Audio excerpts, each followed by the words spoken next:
Right, here we have an engine which in many respects needs no introduction.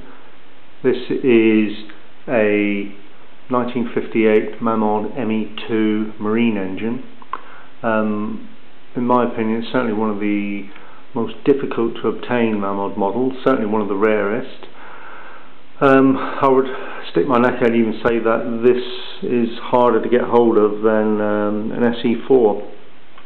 I think primarily because of the fact that they only made 1,500 of these engines, and I don't think many of them sort of survived. They either were in boats that ended up on the bottom of lakes, or simply that I don't think it's sold very well, for the simple fact that if you had a choice between this engine and the ME1, which came complete with propeller and everything on there ready to go, the ME1 probably looked a far more attractive prospect than the ME2, which is essentially a cut down version of the ME1.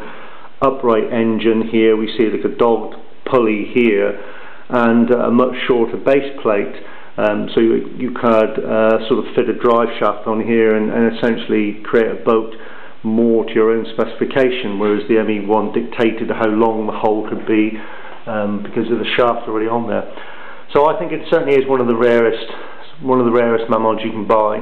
I'm just having this one run the Mamod Mark II workshop, the Mark I workshop, because we had the ME3 running it, and just to see how well it actually copes.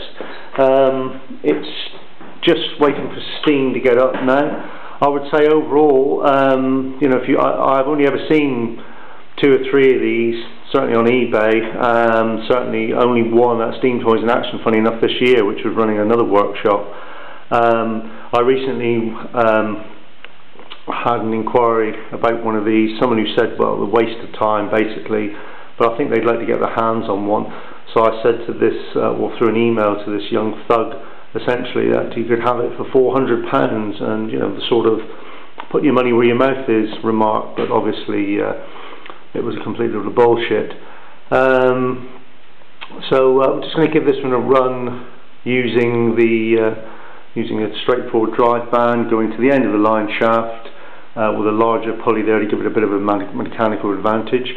This one I've oiled very, very thoroughly. It seems to be very prone to sticking, and I've made sure that the oiler cup there, which is made by a company called Rotherham's apparently, which were based in Coventry, and a gentleman at Steam Toys in Action this year told me essentially they used to be watchmakers.